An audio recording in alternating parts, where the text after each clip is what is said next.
Here we go. Welcome to Guardians and Gladiators this week's episode. My name is Lauzie, and as always, my co-host is with me is D. How are ya? I'm good, Lauzie. I'm good. I'm getting excited. We're a week away from Polar Plunge. 1 week away. Your favorite time of the year. Yes, it is. I like doing these. Yes. I know you would rather be there in front of a bunch of cheering people jumping into freezing cold water in the middle of a snowstorm like you've done before. Yeah. Yes, But, I have. of course, we're going to make some adjustments this year again. And like we've learned to do the last couple of years, we just roll with it, right? We just make changes, we adapt, we move on, and we're going to come up with some pretty cool virtual polar plunges this year. Yes. Good. Well, I know you're already planning yours and it's a secret. You won't tell me right now, but I'm looking forward to it. I can't wait. And hopefully all of our listeners are getting excited for Polar Plunge season. We are going to be provincially, we're going to be virtual. So hopefully there'll be lots of great prizes and everything. February 14th is the big day. No, it's not the day with a heart on it. It's the big day because it's the opening of the Polar Plunge. So hopefully people will mark that on their calendar and worry more about the Polar Plunge registration than they do about any other event that takes place on February 14th. There's something sticking in my mind. What is it? There's something else on the 14th. I can't remember what it is now. You know, some about a guy named Cupid. I have no idea. Cupid. I don't know. Who does he play for? I'm not sure. I know what it is. It's the day after Super Bowl. That's what the 14th is. There it is. I knew there was something there. Yes. Well, Polar Plunge season opens February 14th. We're going for 35 days to celebrate the 35 years of the law enforcement torch run. So we're excited about that. And we're actually going to touch on that a little bit through the podcast this week. We're going to have a couple of great guests. And we are going, where are we going? We're going on a road trip this week. Going to the northwest of the United States this time, all the way down to Oregon. Geography major I'm working with here. Yeah, we have special permission from the federal government to cross the border. We're both vaccinated. We're ready to go. We're going to cross the border without any problems. We don't even need a PCR test. We're just going to go across and meet up with some great people from the state of Oregon. So that's exciting. It's always nice to get some perspectives on Special Olympics and everything that happens from across the world. So it's great. I love when we have our road trip weeks and we can go speak to people. So we have a great athlete from the Oregon area, Ashley Heberhalt. I'm hoping I'm saying that right. And we're also going to speak with someone from law enforcement torture out there, Captain Gwen Johns. So an exciting episode ahead of us. We'll get the snow tires on and we'll be ready to head out there on our road trip. We'll stack up with snacks and we'll be ready to go. Oh, I can't wait. All right. Okay. Well, we're going to take a quick break, and we will be right back with our first guest. And welcome back to Guardians and Gladiators. Folks, today our first guest all the way from the state of Oregon. Welcome to the show, Ashley Heberhalt. How did we get your name, Ashley? Was it close? Yep, good. Pretty good? Yes. How are you today? Good. How are you? We're good. Thanks for joining us all the way from Oregon. That's great. And we got a little bit of a time difference and everything here, don't we? Yes. Cool. Well, it's awesome to be able to talk to you. It's great when we get to speak to athletes from all over different parts of the world, not just up here in Canada. So what's the weather like where you are right now? Cold and not really rainy right now, but it's just cold, kind of. Yeah. Nice. Any snow? Nope, no snow. Oh, we had snow about last month. But other than that, around kind of Christmas time, but it's just pretty cold. Today was kind of sunny, so it was clear. Good. We've got about a little bit foggy. We've got about a foot or two of snow where we are right now. It's been Oh, here for a wow. while, so Yeah. Oh, wow. yeah, So it's when- Yeah, all of our snow's up at the mountain right now. right. when did you start up in Special Olympics? I started when I was 7, so I've been in Special Olympics Oregon for 30 years. Wow. Oh. Yes. So I was 7 when I started. I started with downhill skiing, and then now I'm 37. So I've done a lot of sports. I've done snowboarding. Well, I went from downhill skiing to snowboarding. I've done equestrian. I've done track. I've done swimming. I've tried soccer. I've tried bocce. Jeez. Another Maybe- one with a checklist. I know. Maybe we should ask you what you haven't done. That would probably be quicker, wouldn't it? I haven't tried softball. I'm Oh. kind of scared about like softball and stuff because I don't like balls flying in my and getting hit and stuff. So that's Yeah. always I haven't done. Well, there you go. Because Lauzie is actually a softball player. He plays softball up here in Canada. Yeah. Oh, Yeah, very nice. So actually, your last name Herberholtz, right? Yep. And I notice in the middle of your name, there's her, and then there's Holtz at the end, and right in the middle Yep. is Burr. yes. Burr, as Yes. in Polar Oh. Plunge Burr, Yes. right? And Yep. you are a polar plunger, aren't you? Yes, I'm actually a super plunger, which is different. Which somebody was asking me last night of what's the difference between a regular polar plunge versus a super plunge. And I'm like, well, a super plunge is different. You go into the water 24 times in 24 hours. You're up for 24 hours. Wow. Oh my And you're doing a goodness. plunge, and you're doing a plunge every hour, so it ends up being 24 plunges. Oh my We goodness. gotta So get one into this plunge- super so one- plunging. So one plunge an hour. Wow. So there's a lot of challenges there. Not only the obvious of going into freezing cold water 24 times, Yeah. but like you said, you have to stay awake for 24 hours. Yes, and the weather as the night goes on, it gets colder, and Yes. luckily they have like portable heaters in the tent, and then of course they provide us with dryers to dry our clothes, so we're not like plunging in wet clothes. So that's a good thing. The only thing I wish they would provide us is a hot tub or something. Yeah. So And somebody was saying that, and somebody was mentioning that, like, gosh, they should supply a hot tub for you, so you kind of go in a hot tub in between plunges. I said maybe one of these days. that wouldn't be a But bad that would be idea. nice because I'd like to just soak in a nice hot tub So after each plunge. what are you plunging into? Is it like a lake or is it a pool or what? It's the Columbia River, Oh, but okay. they changed the location this year. It's kind of closer, instead of going all the way out to Marine Drive, Portland, which is like way out there in Portland. So it's a little bit closer in, which is good. It's a better venue. It's at a place called Willamette Park. So we go down the boat ramp Ah, and plunge into the water, run into the water. So it's, like I said, more centrally located, and it's actually a nice park. I mean, yeah. parking is better. I think it's going to be, like I said, this is our first time doing it somewhere different. So, but it's really, I think it's going to be a good thing. And So pretty have much you- where all the tents are going to be set up, food carts are going to be set up. The super plunge tent is going to be set up, and so That sounds I'm amazing. looking forward to it. So this is actually our first in-person plunge since COVID. So Right. Yeah. Yeah. So I'm Up here, we're still doing a virtual plunge this year because Oh. we can't gather just yet either. But that sounds incredible. Listen, have you done plunges where you've jumped into something instead of running in? no, not No? really. No. Different places do, like I think it's Medford or something like that. Mhm. They jump into a pool. Right. So there are some places around the state that do jump into a pool, but we actually go like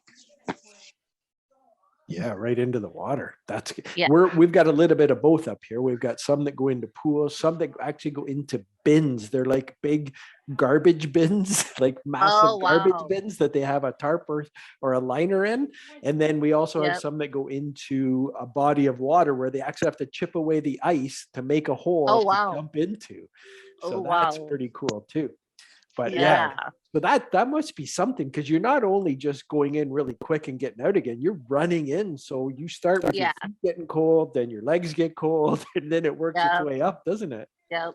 Yep. And then like I said, they put portable heaters or those like tall heaters in the tent, but it gets cold like as the night goes through.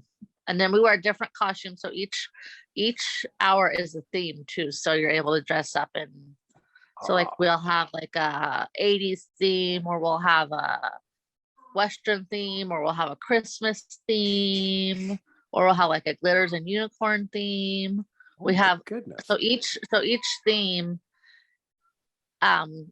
each hour there's a theme. So You have 24 different costumes you're going to use? I don't have I sometimes have 24 different costumes, but sometimes I just kind of just go in like a t-shirt and some shorts too. So Sure. I don't have really, but this year I actually signed up for my theme is glitter and glow. So I got a whole bunch of glow sticks and stuff like that. So Very that's gonna nice. be fun.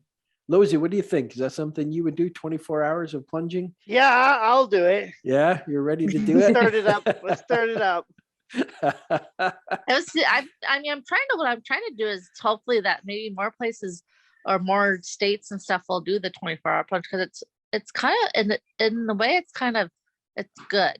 I mean it's challenging, but I mean I like the challenge, and some people would not be up for the challenge. I mean, I think it'd be fun because well, the community usually is involved. So like this year we have our Clackamas Credit Union, which is one of our big sponsors, and you just meet really cool people that and it's like something, you make friends and you see those friends every year, and it's just something special. I mean, it's just something really cool that it's just something that's really memorable. I mean, that's how I look at it. It's just, you pretty much make friends that you'll have forever, pretty much. I mean, and they'll all know your name. They'll be like, "Oh my gosh!" And now I've become to know some of the people. And I actually do a fundraiser to raise money for Super Plunge. I do a bingo night at a local a local bar in Oregon, in Portland. So we got somebody on board.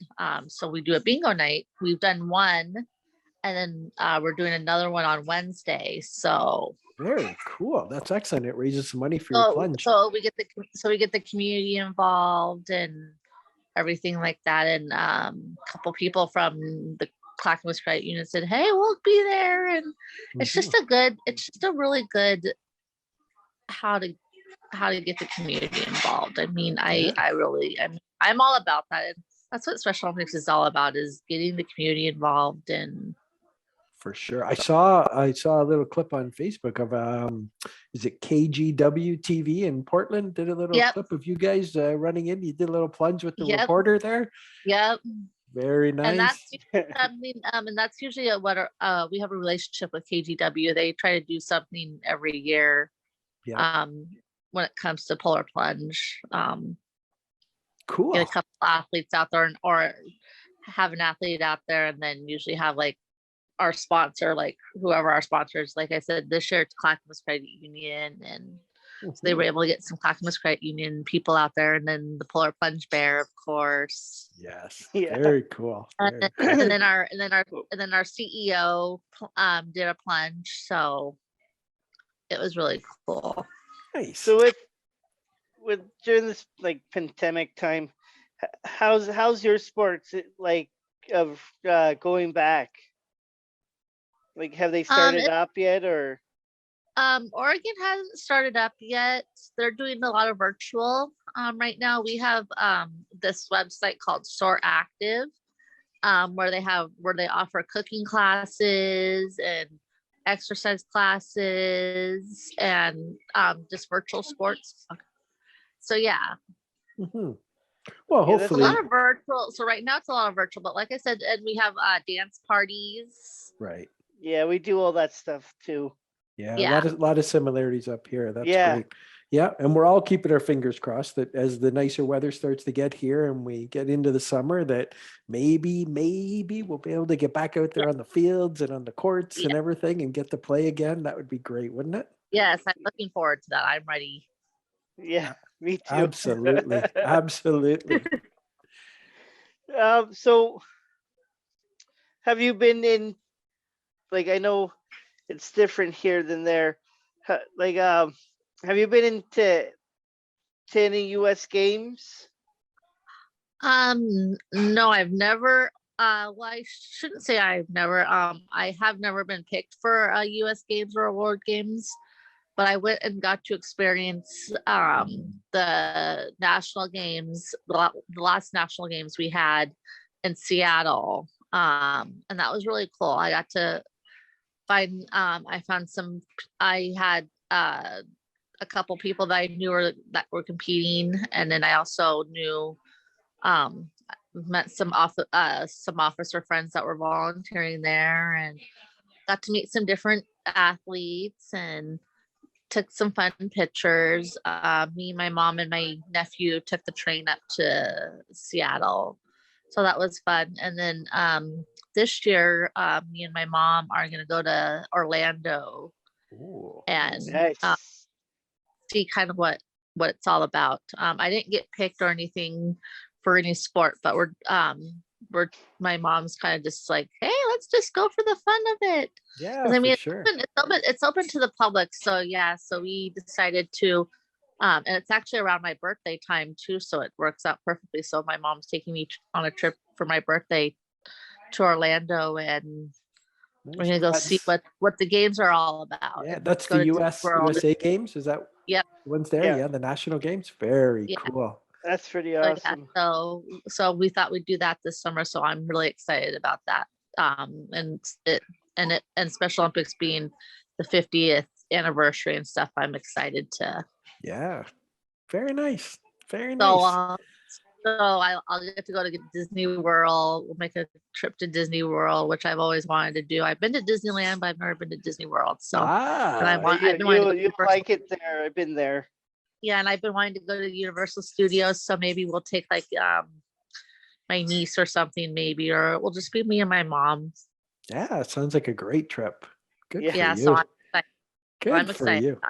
All right. Well, Ashley, it's been great having you on. But before we let you go, Lauzie has something that we like to do with our athlete guests.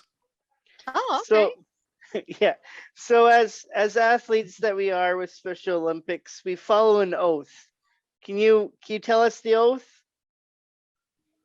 Let's see. Let me win, but if I cannot win, let me be brave in the attempt and let the games begin. Can you tell us in any of your sports where you were braved in the attempt? Let's see.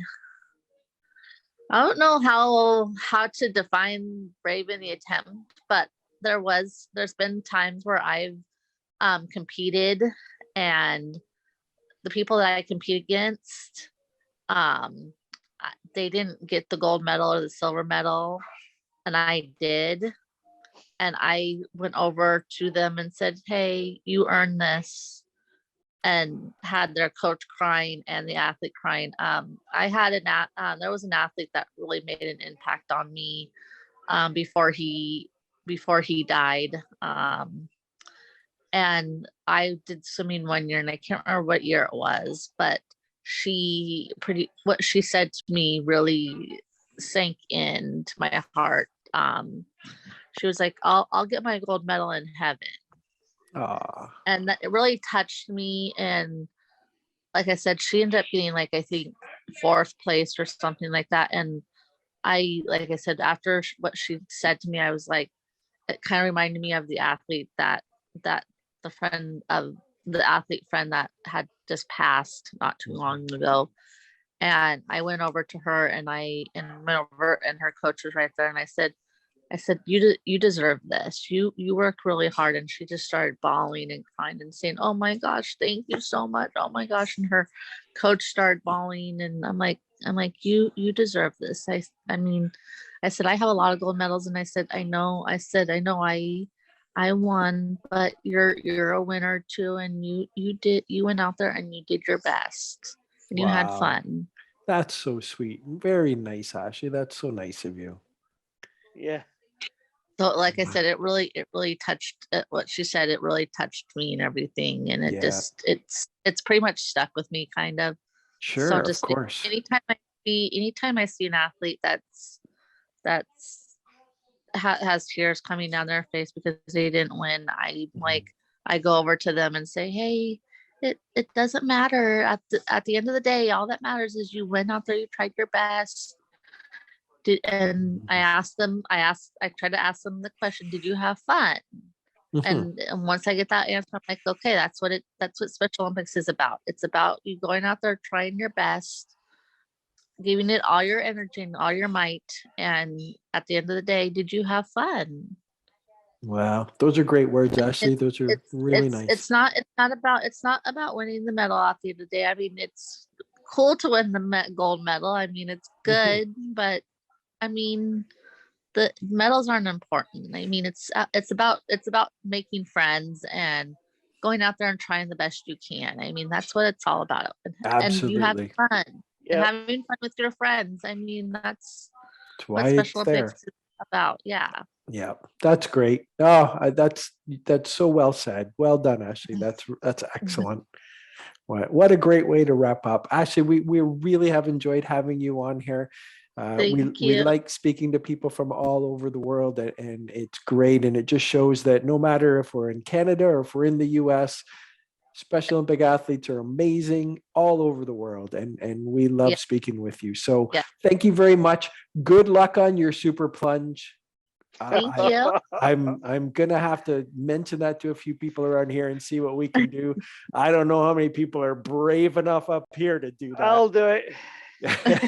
Yeah, he's all talk, Ashley. He's all talk. We'll see if it really happens. I'll try to see if I can send some pictures your guys' way of this year's super plunge, so you guys can kind of see how this year went and what's all involved, kind of. That's excellent. If you could do that, we would love that. I'll try to find some funny pictures. I'll try to find funny costumes and funny pictures. Perfect. We look forward to it, Ashley. We look forward to it. All right. Well, you have a great time. Good luck on the plunge. And it's been great speaking with you. Take care. It's been great speaking with you too. All right. Bye, guys. Thank you, Ashley. Bye, Ashley. Stay safe. Stay healthy. You too. Okay. All right. Bye. Thanks. Bye. All right. Bye. And Lauzie and I will be right back after this break. Welcome back to Guardians and Gladiators. Really enjoyed our first guest there, eh, Lauzie? That was fun. Oh, yes, it was. Absolutely. So and now we're on to our second guest of the episode. And we promised you we're going on a road trip. Well, we threw our snow tires on and we are heading out to the west coast of the U.S., the state of Oregon. And joining us now from the State Police in Oregon, U.S.A., is Captain Gwen Johns. Gwen, welcome. Well, thank you. And today is actually a beautiful sunny day in Southern Oregon. We're used to rain all the time, but we got lucky on a road trip down for soccer. Nice. So what's the temperature like there? It's beautiful, 65 right now. Wow, that's all right. What's that? February. Something like, that's about what? 15, 18 degrees Celsius, something like that, probably. Yeah. I don't know. I'm not going to do a conversion, but it's way warmer than it is here. Let's put it that way. Nice. So you're on a road trip, aren't you? We're on a road trip out to speak to you, and you're on a road trip yourself. Yep, exactly. Cool. Well, Gwen, we're kind of focusing our episode this week on Polar Plunge. It's that time of year, not just here in Ontario, but right across LETR country, there's a ton of polar plunges going on, aren't there? There are, yes. And you guys are no different. Tell us a little bit about your polar plunges in the state of Oregon. We actually added 2 plunges this year. So one out at the Oregon coast, got the Coast Guard involved, and they had helicopters and a flyover and pretty awesome stuff. And then they added one in Salem, our capital city. And so that was pretty exciting to add 2 new ones to our already existing plunges that we have going strong in the state of Oregon. Very cool. Cool. So I also understand you guys have something called a super plunge.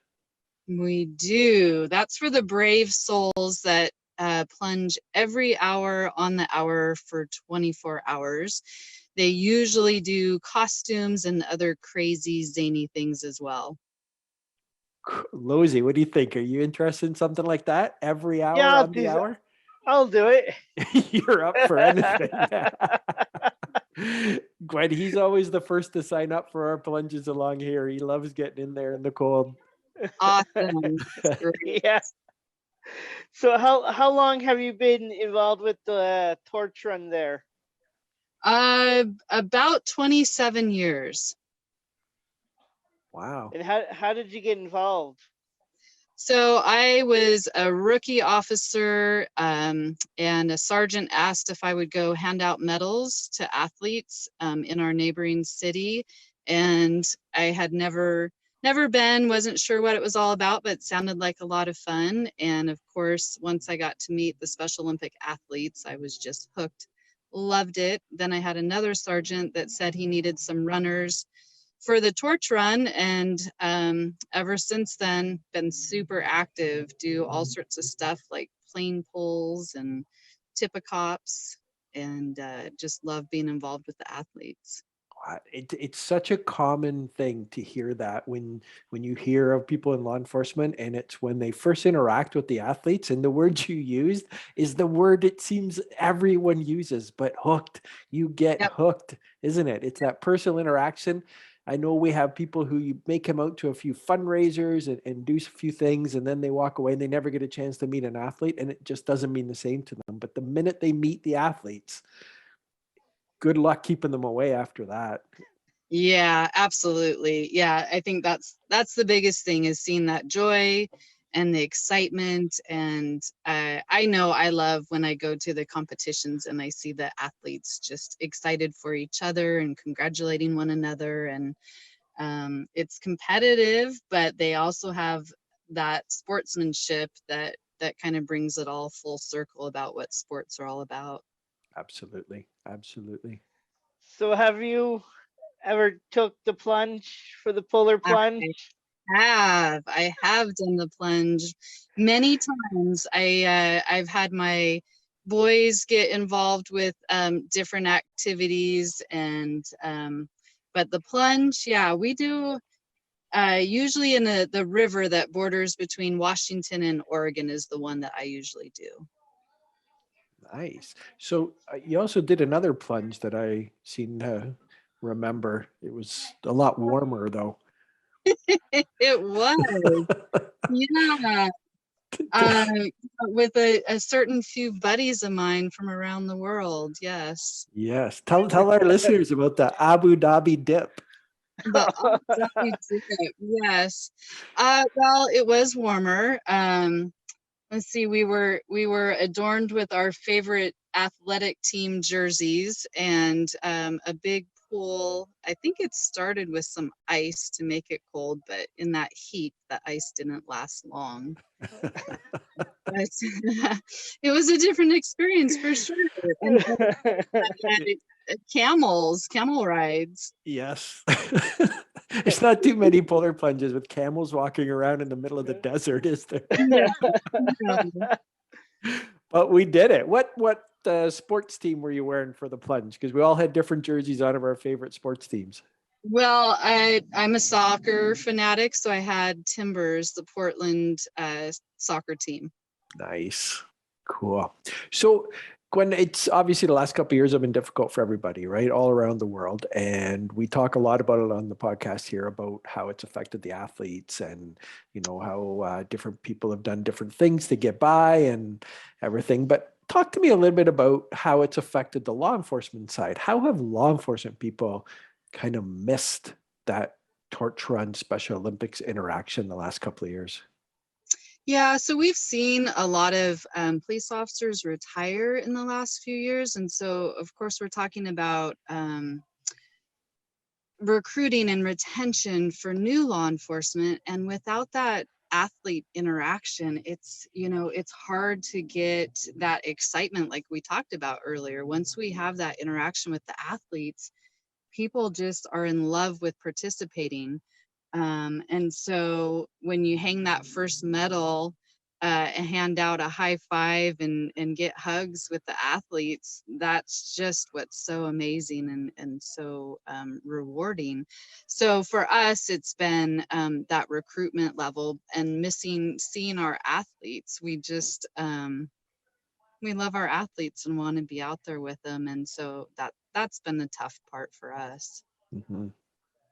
Yeah, absolutely. And you're right. It's tough to recruit new officers and get them involved in this when there hasn't been any interaction with the athletes. Now, where are you guys at in Oregon as far as return to sport and athletes getting into their sports and being back out competing again? So actually our return to activities happened to be our plane pull this year, which is something I'm super active in on the planning committee and have a team. So we go out to an aviation museum and they've got an old NASA simulator that you pull 50 feet, they time it, whoever pulls it that distance in the shortest amount of time wins. But that was fun to be able to be together with people, do something athletic and competitive and have friends together again. So we did that, but then of course you had all the different variants thrown back in and things got closed down a little. So it's been up and down. It's been a roller coaster, honestly, for what we can do and kind of building that excitement to get back out there. Right. Are your athletes back out kind of taking part in their sports, or is it still hit and miss with them? It's hit and miss. My understanding is practices, maybe some limited competitions, but I haven't heard of a lot. Right. Yeah, that's very, very similar to what it is here, right, Lauzie? Practices, yes. Yeah. Tournaments and stuff, no. No. Yeah. Yeah, we're still hoping so. I mean, we're still planning for that in the summer coming up, but we just have to kind of go day by day right now and see how it goes. Right? Yeah, I know. We're excited. We're hoping. Yes, absolutely. In the meantime, your Polar Plunges are ongoing right now. Is that right? Right, pretty much through the month of February? Absolutely. Yep. Every weekend. Good. And that's a big fundraiser for you guys out there? Yeah, for Oregon, it's our largest fundraiser. So, right. Yeah, with all the different locations, it's amazing. It's amazing how much excitement, how much awareness, and then how much funds it brings in for the athletes. Yeah. So, yep. Cool. Well, we're a little jealous here because we're going for our second year in a row. We're going virtual here because, again, just restrictions as far as outdoor gatherings and everything are still in place here. So last year we switched to a virtual plunge across the province. So people are getting imaginative. They're out in their backyards. They're getting water dumped on them. They're going through fire hoses. We've had Zambonis dumped on chiefs of police. Oh, goodness. Yeah. One of our most creative was down in Southern Oregon. They did the human car wash, and that was pretty hilarious to watch. They set up a whole, as you can imagine, your car drives through and it's got the brushes and the spinning water coming at you. They created something like that, the human car wash, last year for their virtual Polar Plunge. Very nice. Good. Well, hopefully some of our listeners pick up on that because I know everybody will be looking for ideas again this year to try and top what they did last year. But yeah. Good. Well, you know what? We really appreciate you joining us. I know you guys are in the middle of your own road trip right now, so we won't keep you very long. Thanks for pulling over and talking to us. Oh, yeah, no. Happy to. Glad to join you guys. Yeah, it's great. It's great to get some insight from different parts of the world, but really it doesn't matter where we talk to people. We get the same things, the same comments about the athletes, the same comments about how we get involved with the torch run and what hooks us and keeps us there and what we miss. And, it just shows that this is a massive movement worldwide, but the people involved in it are all the same. Doesn't matter where Oh, they live. yeah. They're all the same. Great. Well, thanks again, Gwen. We appreciate you joining us, and you guys have a safe trip down to your soccer destination. Well, thank you very much. Glad to join you guys. All right. Thank you. All right. And Lauzie and I will be right back to wrap up after this. Welcome back to Guardians and Gladiators. Wow, what a fantastic episode guests we had. And what do you think, D? Should Well, we do a Super Plunge Ontario or what? I'm definitely going to have to mention that to some people and see what we're going to do, because that is incredible. Wow. When you talk about being brave in the attempt, that right there is brave in the attempt. Oh, 24 hours. Oh, Every hour on the hour, jumping in water. Jeez, and costume changes and staying awake for that long. Oh my goodness. That would be something to see, I'll tell you. Good for them. That's excellent. It's always cool to hear different programs doing different things. So that was really good. It was nice. That was a great episode. It was a great show to get us in the mood for the Polar Plunge coming up, isn't it? Oh, I can't wait. Yeah. And we'll give our listeners just a little bit more of a tease on what we have coming up. But the Polar Plunge lasts for 5 weeks, February 14th to the 21st. And our podcast, we will be back next week with a podcast, but then we are going to take a break for the 5 weeks of the Polar Plunge. But that doesn't mean you get a break from us. No. We're just taking a break from our normal programming. And we are going to bring you a treat throughout the 5 weeks of the Polar Plunge in Ontario. So we'll save that for next week. We'll let you in on what the secret is next week, but we're just letting you know that we're going to have a little bit of something different to enjoy throughout the Polar Plunge. Oh, you're going to be surprised. In the meantime, you keep working on your Polar Plunge, thinking of what you're going to do for your virtual plunge. I will keep thinking what I am going to do. And next week when we get together, we'll be a day away. We'll be ready to start registration 14th of February. So all of our listeners, get thinking, get creative. What are you going to do? Come up with something good. And on the 14th of February, get into polarplunge.ca, register, and start raising some money for Special Olympics. Right? We're going to be freezing for a reason, aren't we? Freezing for a reason. All right, my friend. That's it for this week's episode. Thank you, everybody, for joining us. We look forward to speaking with you next week. Until then, stay safe. Stay healthy. And again, it's always glad to have you guys with us. Until next week, have a good week.